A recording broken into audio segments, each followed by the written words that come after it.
Hello to everyone attending the Empower, Ignite, and Soar virtual summit. We are wrapping up day one with a fantastic interview with Gabi Garcia, or Gabriella. Gabi? Gabi's good. She is a professional counselor, and so she works with children, and she'll tell you a little bit more about what she does. She is also a children's book author, and that is how Gabi and I first connected, because as you know, I write children's books as well. So I'm going to have her tell you a little bit about what she's been doing professionally and tell you a little bit about her books too. Over to you, Gabi. Okay, thanks, Maria. Thanks for including me. So yeah, I am an LPC, and so in Texas, I'm a licensed professional counselor, and my work has primarily been working with students in the school setting. So I've been working with students in the school setting for over 20 years. I did start out as a teacher, so I started there, and now what I'm doing is counseling.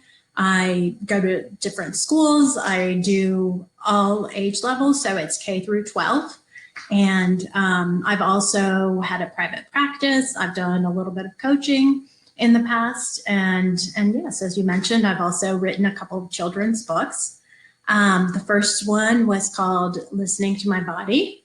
And the goal of that was to help kids make the connection between their sensations and their feelings. So what is it that their bodies experience when they feel frustrated or mad or calm? You know, we want to go to both sides of the spectrum.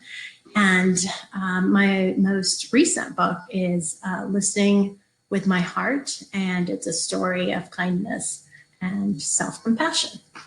Excellent. You know, we had another interview today talking about, even as adults, the ability to recognize your emotion and take a moment to find what's in that space. So you have the body alarm, your heart is starting to palpitate, your cheeks are starting to get red and hot, and just taking a moment to say, what is happening? What am I feeling right now before reacting? So that way your response can be a little bit more healthy. And so that's, you know, it's interesting because we talk about body alarms and self-regulation in adults, but for children, it's so important for them to learn, because if they can recognize those alarms within their body, those sensations that you were talking about, they can then come up with a strategy that is helpful to them, whether it be, you know, deep breathing, counting to 10, but to be able to get them through that situation in a healthy way instead of just reacting and regretting that reaction. So both of your books really put both of those into practice for children, which is fantastic. Yes, and I mean, it definitely is important to teach kids. I know I have my 4-year-old daughter, and we started talking, we started using the language around listening to her body from a pretty young age. You know, I think initially it might have started with, you know, hunger or going to the bathroom, or, you know, being cold, you know, just paying attention to physical cues that she was getting. And then as she's gotten a little bit older, making the connection between, you know, this is one that we use quite a bit lately, is when she's hungry, she, like all of us, is more likely to get cranky and frustrated. And so, you know, that's just a really good example that she is starting to understand and make that connection and have that relationship as well. So, oh, that's wonderful. So, and yeah, the fact, really young. And I love the fact that you are connecting to children at a very young age, like you said, bodily cues that we have to use the restroom or that we're hungry, but you work with children all the way from kindergarten up through 12th grade. So when we talk about compassion, self-compassion today, if you can take a moment to kind of connect it into different age levels, that would be helpful, because I know parents and educators are working with all different ages who are viewing this. So let's jump in. And why don't you tell us a little bit about what is self-compassion? Sure. Well, and I think just putting it this way is a way that kids across all ages and adults, parents, teachers can understand. So one simple way to describe it is self-compassion is the practice of being a friend to ourselves. And I know that, you know, when you put it that way, it's it's one of those things that sounds really simple, but is actually, a lot harder to put in practice than we actually think it might be. There's the old saying with Facebook and social media, don't put anything online that you wouldn't want your grandmother to read.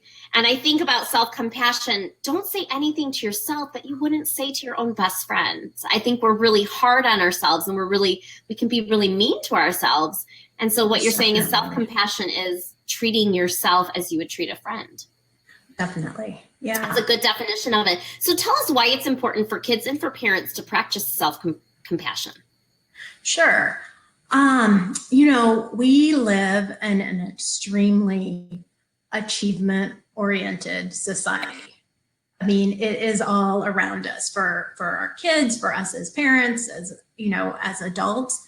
And so from a very early age, kids are getting the message that their sense of worth is attached to all of these achievements or externals. So whether it's grades or what we look like, or whether we scored just scored in a certain, football or baseball or soccer, or whether we won first place or made the A honor roll, so we do kids get so many messages about what is valued in our culture.